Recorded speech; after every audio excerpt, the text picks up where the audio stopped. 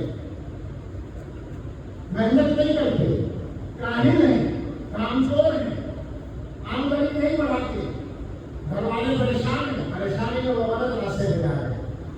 میں مان سکتا ہوں کہ کچھ عورتوں کی غلطی بھی نکلے گی, ان کے شوق زیادہ ہوں گے, لیکن جائز خرچوں کے لیے بھی بات کرتے پریشان ہیں شوہروں کی طرف سے. ہم اس کو دین کا حصہ نہیں سمجھتے کہ گھر والوں کا خرچہ پورا کرنے کے لیے پیسہ کمائیں. عجیب بات ہے.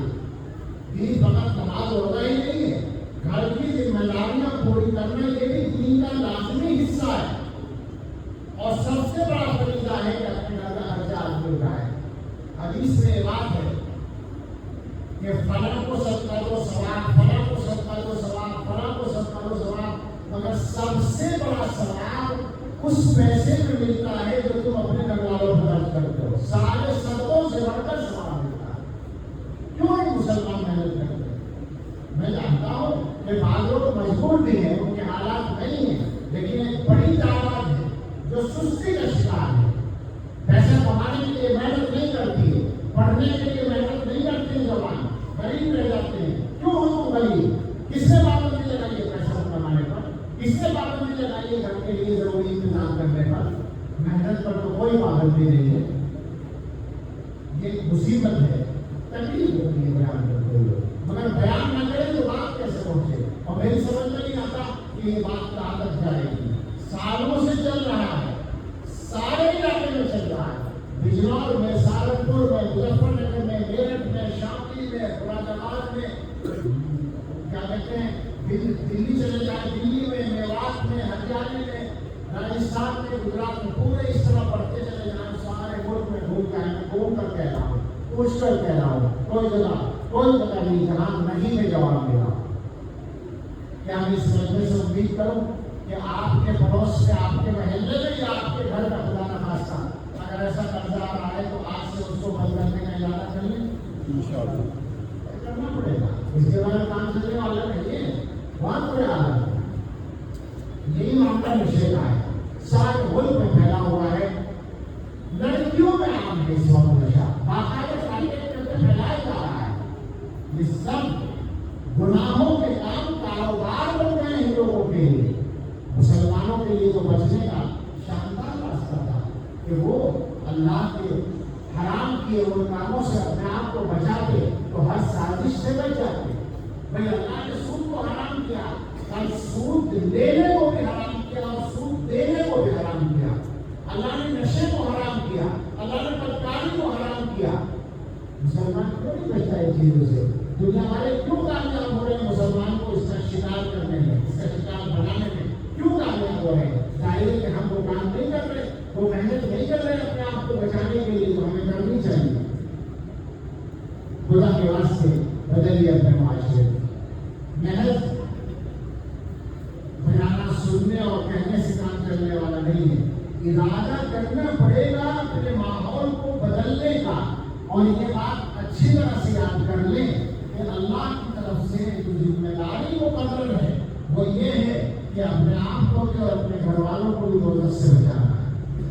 اس ذمہ داری کو پورا کرنے کے لیے میں پوچھوں اس مجمع سے جو دینداروں کا مجمع ہے, جو اچھے لوگوں کا مجمع ہے, میں اس مجمع سے پوچھوں کتنے لوگ ہیں جن کے 24 گھنٹے کے ٹائم ٹیبل میں کوئی 1 گھنٹہ اپنے بیوی بچوں کو دوزخ سے بچانے کی تیاری کے لیے لگتا ہو. تبلیغی جماعت والے کچھ مل جائیں گے جن کے گھروں میں تعلیم ہوتی ہوگی, وہ اس میں آ جائے گی تھوڑی دیر کی تعلیم. باقی سارے لوگ غافل ہیں اپنے بچوں کے سلسلے میں. وہ یہ سمجھتے ہیں کہ ہم نے روزی روٹی کا انتظام کر کے سامنے بازاری پوری ہو گئی, بچوں کو دیندار بنانے کے لیے کوئی اور آئے گا, بچوں کو دوزخ سے بچانے کے لیے کوئی اور آئے گا. یہ کام چلنے والا نہیں ہے, بدلنا ہی پڑے گا. اپنے آپ کوشش کریں ان حالات میں اپنے معاملات کو سدھارنے کی. دنیا والے آپ کو طرح طرح کے فکروں میں مبتلا کرنے کے لیے مستعد ہیں. اب تو ایمان پہ ڈاکے پڑ رہے ہیں, ایمان ختم کرنے کے لیے پلان بن چکے ہیں. 2 باتیں کر کے میں اپنی بات سمیٹ کر ختم کرتا ہوں. ایک تو ایمان کی بات, سیدھے جو حملہ ہے تو ایمان نظام کا اس زمانے میں ساری دنیا میں جو تعلیمی نظام نافذ ہو چکا ہے، جس کا ایک حصہ ہمارا ملک میں ہے، اس سب کا ٹارگیٹ ایمان ہے۔ مذہب نہیں سکھانا، مذہب جو ہے وہ بچہ جب بڑا ہو جائے، اور اب بچہ بڑا ہوگا 18 سال کی عمر میں، رائٹ ٹو ایجوکیشن کہاں ہے؟ کون سے سال؟ 12ویں کلاس تک ہے، یعنی 3 سال سے لے کر 18 سال تک بچہ ہائی اسکول انٹر کر لے، تب اس کے بعد وہ آزاد ہے، مذہب پڑھے یا جو چاہے پڑھے، مگر بچپن میں آپ کو حق نہیں کہ آپ اپنے بچے کو مذہب پڑھانے کی کوشش کریں، یہ قانون آپ بن چکے ہیں۔ تو باقاعدہ نشانہ ہے ایمان، اور اسکولوں میں جو کچھ پڑھایا جانا شروع ہو چکا ہے وہ ایمان کو نشانہ بنا ہی رہا ہے۔ ضروری نہیں ہے کہ اب اسکول سے جو بچہ واپس آ رہا ہے تو وہ ایمان سلامت لے کر آ رہا ہو، کچھ پتہ نہیں، حالات یہاں تک آ گئے ہیں۔ اسی طرح سے عقیدوں کے بگاڑ کے لیے مسلسل کام ہو رہا ہے، اور ذرائع ابلاغ، یہ جو سوشل میڈیا جس کو ہم کہتے ہیں، سارے ذرائع ابلاغ کا یہ اب خلاصہ بن گیا ہے، کیا کہتے ہیں، یوٹیوب اور فلاں فلاں، یہ سب اس کے لیے بلائنگ کے ساتھ استعمال ہو رہے ہیں عقیدوں کو خراب کرنے کے لیے۔ ابھی ایران کی جنگ چلی، اور کیا ابھی بھی چل رہی ہے، کبھی بھی چل پڑتی ہے، کبھی بھی رک جاتی ہے، ہمارے کو سمجھ آ کر وہ جانی نہیں آئی، لیکن چلیے جنگ ہو رہی ہے، اس کی آڑ میں مسلمانوں کا ایمان خراب کرنے لگے لوگ، آ کر شیعہ بنانے کے لیے محنت کرنے لگے۔ کیا ایسا نہیں ہوا کہ محرم کی تقریبات میں آپ کے سنی مسلمان پہلے سے زیادہ گئے ہوں گے؟ اس سال اسلامی کو تو ہے نا، وہ ہم انہیں نہیں کہتے کچھ بھی، وہ جو چاہے کریں، جہاں چاہے جائیں، مگر ہمارے اپنے جوان وہ اپنے ایمان کو تو بچائیں۔ اس چکر میں آ رہے ہو، ذرا سی چیزوں کے طور پہ کرنے کے چکر میں اپنے عقیدے خراب کریں گے، اپنا ایمان خطرے میں ڈالیں گے، نہیں چلے گا، یہ اس کی گنجائش نہیں ہے، ٹھیک کرنا پڑے گا اپنے آپ کو۔ کل ملا کر یہ ہے کہ حالات ہم سب کے بدلنے کے لائق ہیں، پریشانی فقط اتنی ہے کہ ہم بدلنے کا ارادہ نہیں کرتے۔ میں آپ سے گستاخی کروں، ایک بات کہوں، سارے میں نے بات سنی، بڑی توجہ سے سنی، کیا ایمانداری سے ہر آدمی کہہ سکتا ہے کہ میں نے اپنی اصلاح کے لیے سنی، عام طور پر سنی کہ ہاں ایسا ہو رہا ہے، مگر میں تو نہیں کر رہا، اور لوگ کر رہے ہوں گے، یہ جس میں بیٹھے یہ کر رہے ہوں گے، میں تو نہیں کرتا۔ ہر آدمی نے یہ سوچے، ایمانداری سے سوچے، کیا ہم میں سے ہر ایک کے کام کی کوئی بات نہیں آئی ہے، ہر ایک کو بدلنے کی ضرورت نہیں محسوس ہوئی ہے، تو یہاں سے طے کر کے اٹھیں، خود اپنے لیے، ساری دنیا کی ذمہ دار نہیں آپ، اپنے اور اپنے گھر کے ذمہ دار ہیں، اپنے آپ کو بدلنا ہے، اپنے گھر کو بدلنا ہے، اور بدلنے کا مطلب سیدھا بہت آسان زبان میں دوزخ سے بچنے اور جنت میں جانے کے لائق بنانا ہے، اپنے آپ کو بھی اور اپنے گھر والوں کو بھی۔ اس کے لیے محنت کریں، اس کے لیے سنجیدگی اختیار کریں، اس کے لیے پختہ عزم کریں، اور اس کے جو ذرائع ہیں ان کو اختیار کریں۔ خالی تقریریں کرنے اور سننے سے یہ کام نہیں ہوگا، ٹائم لگانا پڑے گا، علماء سے تعلق رکھنا پڑے گا، اللہ والوں کے پاس جانا پڑے گا، اپنی زندگی بدلنے کے لیے محنت کرنی ہوگی۔ جن گناہوں کی عادت مدتوں میں پڑی ہے، چھوڑنے کے لیے کچھ محنت چاہیے گی، تو بدلنے کا ارادہ کرتے یہاں سے رکیے۔ اللہ مجھے بھی توفیق دے، اور آپ سب کو بھی، اور اس گویا بیان کو، اس آج کے پروگرام کو اللہ تعالیٰ ہم سب کی زندگیوں میں تبدیلی کا، بہترین تبدیلی کا ذریعہ بنائے، اور ہمارے عزیزوں کو جنہوں نے ہمیں اس کا موقع دیا، اللہ ہماری طرف سے جزائے خیر عطا فرمائے، اور ان کے اس عمل کو قبول فرمائے، آمین۔ وآخر دعوانا ان الحمد للہ رب العالمین۔ اچھی بات ہے، جو لوگ بیٹھ کا ارادہ رکھتے ہیں، میرا خیال ہے آسان صورت یہ ہے کہ دعا کے بعد کر لیتے ہیں، جن کا ارادہ بیٹھ کا ہو، دعا کے بعد وہ قریب آ کر بیٹھ جائیں گے، بیٹھ کر لیں، باقی ہے بات۔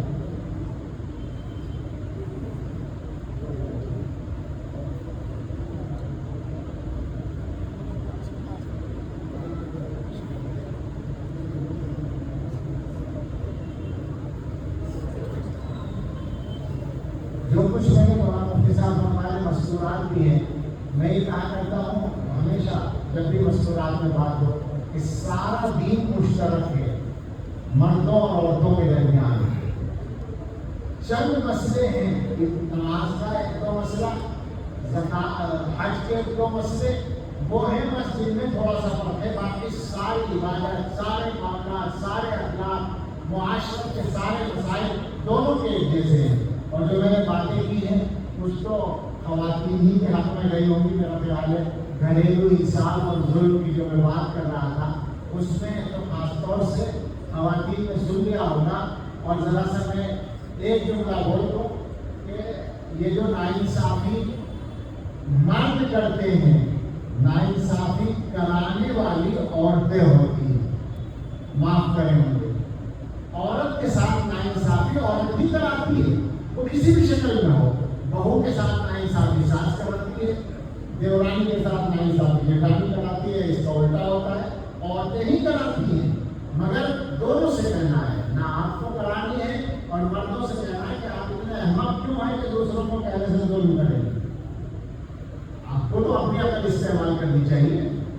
مرد میں نے گھریلو معاملات پر بھی بات کی ہے اور اس کے علاوہ جو باتیں ہوئی ہیں میرا خیال ہے زیادہ تر باتیں وہ ہیں جو مردوں اور عورتوں کے دونوں کے معاملات سے متعلق ہیں. کہ گھریلو سود کا جو مسئلہ ہے، سودی قرضے کا، وہ جو خواتین کا قصہ زیادہ تر وہ سن رہی ہیں، ان کو ضرور اس میں کردار ادا کرنا چاہیے.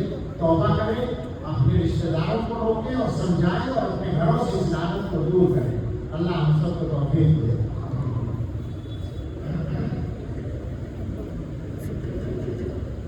سبحان ربی العلی الوہاب. اللهم صل على سيدنا محمد وآله وأصحابه وبارك وسلم. ربنا آتنا في الدنيا حسنة وفي الآخرة حسنة وقنا عذاب النار. ربنا لا تزغ قلوبنا بعد إذ هديتنا وهب لنا من لدنك رحمة إنك أنت الوهاب. ربنا هب لنا من أزواجنا وذرياتنا قرة أعين واجعلنا للمتقين إماما. اللهم إنك عفو تحب العفو فاعف عنا. اللهم إنا نسألك الهدى والتقى والعفاف والغنى. اللهم أعنا على ذكرك وشكرك وحسن عبادتك. اللهم أعنا على ديننا في الدنيا وعلى آخرتنا بالتقوى. اللهم أحسن عاقبتنا في الأمور كلها وأجرنا من خزي الدنيا وعذاب الآخرة. اے اللہ، ہم آپ کے کچھ بندے یہاں مسجد میں جمع ہوئے دینی باتیں کرنے اور سننے کے لیے. اللہ ہمارے اس جمع ہونے کو قبول فرما لیجیے اور ہم سب کی زندگی میں تبدیلی کا ذریعہ بنا دیجیے. اے اللہ، ہمیں اپنے اچھے بندوں میں شامل فرما لیجیے. اللہ ہمیں شکر گزار بندوں میں، ہدایت یافتہ بندوں میں، تقوی والے بندوں میں شامل فرما لیجیے. اللہ ہمیں اور ہمارے گھر والوں کو، متعلقین کو تقوی نصیب فرما دیجیے. اللہ ہمارے دلوں پہ رحمت کی نظر ڈال دیجیے. اللہ دلوں کو گناہوں کے ارادوں سے بالکل پاک کر دیجیے. اللہ ہمارے دلوں کو اپنی یاد کے نور سے منور فرما دیجیے. اے اللہ ہماری زندگیوں کو تقوی سے مزین فرما دیجیے. اللہ ہمیں گناہوں کو چھوڑنے کی توفیق عطا فرما دیجیے. گناہوں کا چھوڑنا ہمارے لیے آسان فرما دیجیے. اللہ نمازیں پڑھنا آسان کر دیجیے. اللہ گھروں میں جو مشکلات ہیں ان کو دور کر دیجیے. اللہ سودی قرضے سے ہر صاحب ایمان کو بچا لیجیے. اور بھی جو قرضے ہیں اللہ سب کے قرضے ادا کرا دیجیے. اللہ جو بیمار ہیں ہم میں، ہمارے متعلقین میں، ان سب کو بہترین صحت عطا فرما دیجیے. ہم سب کے گھروں سے بیماریاں اور برے اثرات دور فرما دیجیے. اللہ صحت کو عام فرما دیجیے. اللہ ایمان پر ثواب کو عام فرما دیجیے. اے اللہ جن کے پاس روزگار کا اچھا انتظام نہیں ہے ان کو باوجود حلال روزگار عطا فرما دیجیے. اللہ جن کی شادیاں ہو گئی اور اولاد نہیں ہے اللہ ان کو بہترین اولاد عطا فرما دیجیے. اے اللہ جن کی شادیاں باقی ہیں ان کی شادیاں شریعت و سنت کے مطابق کرنا آسان فرما دیجیے. اللہ ہم سب کی اچھی تمنائیں پوری فرما دیجیے. اللہ ہماری اولادوں کی طرف سے ہمیں خوشیاں عطا فرمائیے. ہماری اولادوں کے لیے ہماری دعائیں قبول فرمائیے. ان کے حق میں ہماری اچھی تمنائیں پوری فرمائیے. اے اللہ اس وقت کے حال پر رحم فرما دیجیے. اے اللہ آپ بے نیاز ہیں، ہمیں بالکل یہ پتہ ہے ہم نازی سے کرتے ہیں. اللہ محتاج ہم ہیں, ہماری ضرورت ہے کہ ہم دین پر عمل کریں. اللہ اے اللہ دین پر چلنا ہمارے لیے آسان فرما دیجیے. اے اللہ دنیا میں جہاں کہیں بھی اہل ایمان موجود ہیں سب کو عزت و وقت کی زندگی عطا فرما دیجیے. اللہ اس ملک میں بھی ہر طرح سے امن و امان عطا فرمائیے. اس ملک کو ترقی عطا فرمائیے. یہاں کے رہنے والوں کو عقائد باہم کے اصول کے مطابق رہنے کی توفیق عطا فرمائیے. اور اللہ تمام ہی اہل ایمان کو عزت و وقت کے ساتھ شریعت پر پورے عمل کے ساتھ رہنا آسان فرما دیجیے. اللہ اس ہماری سرزمین میں برکت عطا فرمائیے, زینت عطا فرمائیے, سکون عطا فرمائیے اور ہمیں اپنی برکت سے محروم نہ فرمائیے. اللہ ہم اپنے لیے اور ساری امت کے لیے ہر خیر کا سوال کرتے ہیں, عطا فرما دیجیے. ہر شر سے پناہ چاہتے ہیں, اپنی پناہ میں لے لیجیے. اللہ ہمارے جمع ہونے کو قبول فرمائیے اور آئندہ بھی خیر پر جمع ہونا آسان فرمائیے. ہمارے عزیزوں کو ہماری طرف سے جزائے خیر عطا فرمائیے اور ہم سب کے لیے اس مجلس کو نافع بنا دیجیے. ربنا تقبل منا انك انت السميع العليم وتب علينا انك انت التواب الرحيم. وصلى الله على سيدنا محمد وعلى واصحابه اجمعين برحمتك يا ارحم. جن کو بیٹھ رکھا ہے وہ آ جائیں اور باقی تشریف لے چلیں. میں معلوم چاہوں گا مسافر